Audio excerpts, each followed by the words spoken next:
A single act of compassion over a century ago is the founding event of a national organization devoted to honoring veterans. On a cold December night in 1908, two policemen come across an unconscious man on the street and carry him to the Montreal General Hospital.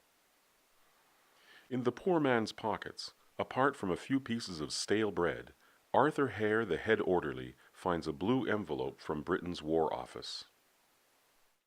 Opening it, he pulls out the honorable discharge and good conduct certificate of one Trooper James Daly of the 2nd Dragoon Guards, the Queen's Bays, a regiment created by the King of England in 1685. This envelope is the only worldly possession of a veteran who served 21 years in the British Army and saw active service throughout the Empire. Never to regain consciousness, Trooper Daly passes away 2 days later at the age of 53, a victim of exposure and starvation. Unclaimed, his body is transferred to the city morgue. Himself a veteran of the South African War, Arthur Hare is outraged. How can a long-serving soldier end up this way? He soon raises enough money to remove Daly's body from the morgue and arrange for a proper and dignified burial at Notre-Dame-des-Neiges Cemetery on Mount Royal. This sad encounter will forever change Arthur Hare's life. Raising donations and spreading awareness, he creates what will become the Last Post Fund in April of 1909. Through tireless effort, fund trustees then purchased 2 large pieces of land in the most beautiful locations of both Mount Royal and Notre-Dame-des-Neiges cemeteries. Just over a year later, in May of 1910, the Last Post Fund conducts its first burials, with a proud Arthur Hare overseeing the inaugural ceremony. His unending efforts have paid off.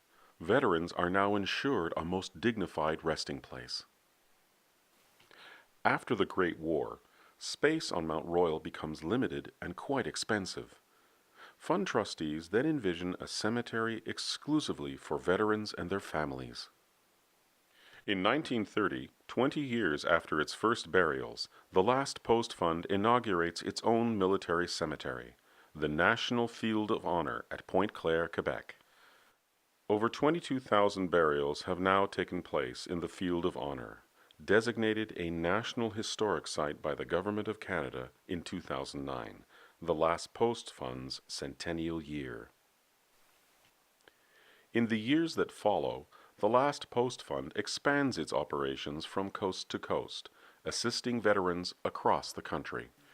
Today, the fund delivers the Funeral and Burial Program on behalf of Veterans Affairs Canada, so that each veteran in need may receive a dignified funeral and burial. The fund also works to ensure that all veterans are properly commemorated by providing military gravestones at home and abroad. Honor and respect are expressed in a tangible way at the Last Post Fund's annual commemorative ceremonies. More than 105 years after its creation, the fund has assisted nearly 200,000 veterans, fulfilling the legacy of Arthur Hare, to honor and protect in death those who have protected their country in life.